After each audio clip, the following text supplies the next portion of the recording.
پاکستان کے وزیراعظم شہباز شریف نے گوادر میں $153 ملین کے منصوبے ایسٹ بے ایکسپریس کا افتتاح کیا۔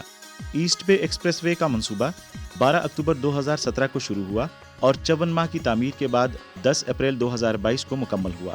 یہ گوادر بندرگاہ اور اس کے فری زون کو قومی سڑکوں کے نیٹ ورک کے ساتھ جوڑنے والا ایک اہم ٹریفک لنک بن گیا ہے۔ شہباز شریف نے کہا کہ چین نے گوادر میں ہزاروں گھرانوں کو شمسی توانائی کے آلات عطیہ کیے ہیں، ہسپتالوں کی تعمیر اور روزی روٹی کے دیگر انفراسٹرکچر میں مدد کی ہے، ڈی سیلینیشن پلانٹس کی تعمیر میں بھی مدد کرے گا۔ پاکستانی فریق گوادر میں روزی روٹی کے مسائل کو حل کرنے میں مدد کرنے میں چین کے عظیم تعاون کو سراہتا ہے اور گوادر کی تعمیر میں تیزی لانے کے لیے پرعزم ہے۔ پاکستان کا مالیاتی خسارہ رواں مالی سال کی پہلی 3 سہ-ماہیوں کے دوران مجموعی ملکی پیداوار GDP کا 3.8% ریکارڈ کیا گیا، جبکہ گزشتہ سال کی اسی مدت کے دوران 3% خسارہ ریکارڈ کیا گیا تھا۔ خسارے میں اضافہ سبسڈیز اور گرانٹس میں اضافے کے اخراجات کی وجہ سے ہوا ہے۔ توقع ہے کہ رواں مالی سال کے بقیہ مہینوں میں اخراجات کا دباؤ مزید بڑھے گا۔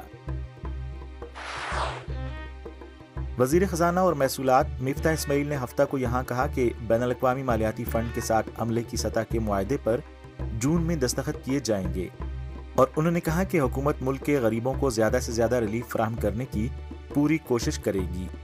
وزیر اعظم شہباز شریف نے حال ہی میں اعلان کیا تھا کہ حکومت ایندھن کی بڑھتی ہوئی قیمتوں کی وجہ سے عوام پر پڑنے والے بوجھ کو کم کرنے کے لیے ایک ریسکیو پیکج شروع کرے گی۔ مہنگائی، جیسا کہ کنزیومر پرائس انڈیکس CPI سے ماپا گیا، ٹرانسپورٹ اور خوراک کی بڑھتی ہوئی قیمتوں کی وجہ سے مئی میں 13.76% پر تقریباً 2.5 سال کی بلند ترین سطح پر پہنچ گئی۔ یہ جنوری 2020 کے بعد سب سے زیادہ افراط زر ہے، جب یہ 14.6% تھی۔ رپورٹ میں بتایا گیا ہے کہ افراط زر میں اضافے کا بنیادی سبب بین الاقوامی اجناس کی قیمتوں میں اضافہ اور شرح مبادلہ میں نمایاں کمی تھی۔ در حقیقت امریکی ڈالر اور تجارتی خسارے کی وجہ سے روپے کی قدر میں کمی پاکستان کے اہم تجارتی شراکت داروں کی کرنسیوں کے مقابلے بنیادی طور پر ملک اور اس کے شراکت داروں کے درمیان افراط زر کے فرق کی عکاس ہیں۔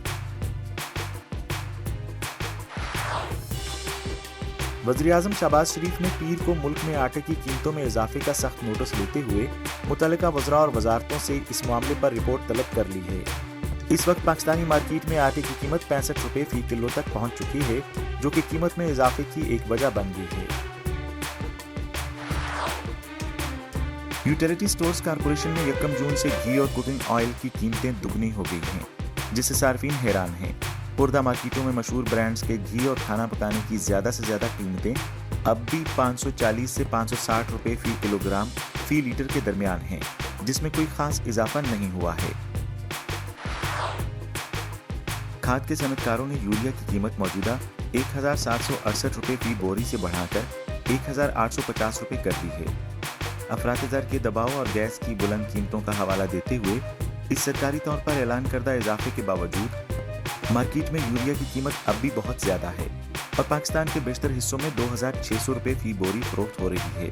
خریف کی فصل کی وجہ سے مانگ میں اضافہ ہوا ہے، جس بنا پر سپلائی دباؤ میں آ گئی ہے۔ وزیر اعظم شہباز شریف نے کہا کہ گزشتہ 3 دہائیوں میں چین کی بے پناہ ترقی کے پیش نظر پاکستان اصلاحات، بالخصوص تجارت اور زراعت میں چین کے تجربے سے سیکھنے میں دلچسپی رکھتا ہے۔ انہوں نے مختلف شعبوں میں برآمدات اور درآمدات کی سطح کو بہتر بنانے کے لیے 2 طرفہ تجارت کو فروغ دینے کی ضرورت پر زور دیا۔ انہوں نے کہا کہ پاکستان اپنے توانائی کے وسائل کی افزودگی کے لیے چین سے ہنر سیکھنے میں بھی دلچسپی رکھتا ہے۔ وزیر اعظم نے پاکستان میں چینی سرمایہ کاروں کو مکمل سہولت فراہم کرنے اور چین کے تعاون کو کبھی فراموش نہ کرنے کا عہد کیا۔ ترکی کے دورے کے دوران وزیر اعظم محمد شہباز شریف نے اپنی حکومت کی جانب سے ہر ممکن تعاون کا یقین دلاتے ہوئے پاکستان اور ترکی کی تاجر برادری پر زور دیا کہ وہ 2 طرفہ تجارت کو اگلے 3 سالوں میں $5 ارب تک لے جائیں گے۔ وزیر اعظم نے کہا کہ حکومت نے کاروباری شعبے کی تمام رکاوٹوں کو دور کر دیا ہے اور ترک سرمایہ کاروں پر زور دیا کہ وہ اپنا سرمایہ متعدد شعبوں جیسے کہ زراعت، IT، information technology, dairy, textile اور دیگر کئی شعبوں میں لگائیں۔ پاکستان نے جولائی تا اپریل 2021-2022 کے دوران کھیلوں کے سامان کی برآمد سے تقریباً $300 ملین امریکی کمائے، جو پچھلے مالی سال کی اسی مدت کے مقابلے میں 33.43% اضافہ ظاہر کرتا ہے۔ ان میں سے فٹ بال کی برآمدات 150 ملین امریکی ڈالر سے تجاوز کر گئیں، جس کی مالیت میں 40% سے زیادہ اضافہ ہوا، اور دستانے کی برآمدات 60 ملین امریکی ڈالر سے تجاوز کر گئیں۔ پاک افغان سہولت کمیٹی PAFC نے منگل کے روز حکومت سے مطالبہ کیا کہ وہ ملک کی برآمدات کو بڑھانے کے لیے افغانستان سے خام مال کی درآمد پر سیلز ٹیکس سمیت تمام ڈیوٹیز اور ٹیکسز معاف کرے۔ انہوں نے کہا کہ قالین سازی کی صنعت پاکستان کی سب سے بڑی کاٹیج صنعتوں میں سے ایک ہے، جو بھاری مقدار میں زر مبادلہ کمانے کے ساتھ ساتھ دیہی علاقوں کے لوگوں کے لیے روزگار کا ایک ذریعہ بھی ہے، جو اپنے گھروں میں کام کرنے والی خواتین مزدوروں کو بھی روزگار فراہم کرتی ہے۔ حکومت نے صنعتی شعبے کے لیے کچھ خام مال کی درآمد پر سے پابندی ہٹا دی ہے۔ حکومت نے ملک کے کم ہوتے زر مبادلہ کے ذخائر پر دباؤ کو کم کرنے کے لیے بڑھتے ہوئے درآمدی بل کو روکنے کے لیے کھانے پینے کی اشیاء اور موبائل فون سمیت الیکٹرانک مصنوعات سمیت تقریباً 800 اشیاء کی درآمد پر پابندی لگائی۔ اس کا اطلاق خام مال، درآمدی اشیاء اور صنعتی آلات مشینری جو صنعتی مینوفیکچرنگ کے لیے ہے اور غیر ملکی گرانٹ جو مختلف امدادی سرگرمیوں میں استعمال ہو رہی ہے پر نہیں ہوگا۔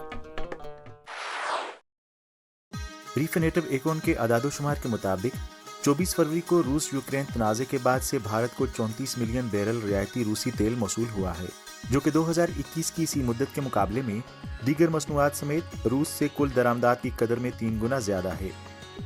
روسی اور ہندوستانی توانائی کمپنیاں مدتی سپلائی کے معاہدوں اور روسی تیل اور گیس کے منصوبوں میں حصص کے ممکنہ حصول پر بھی بات کرتی رہی ہیں۔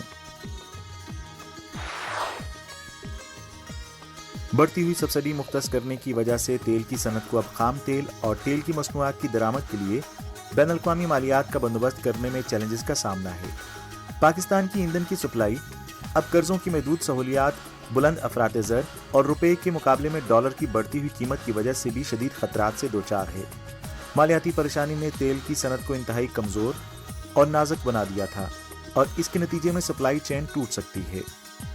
تاہم یہ تخمینے تجویز کرتے ہیں کہ جب تک حکومت چند دنوں میں قیمتوں میں ایک اور اضافے کا اعلان نہیں کرتی، اسے ایندھن پر سبسڈی کی فراہمی جاری رکھنی ہوگی۔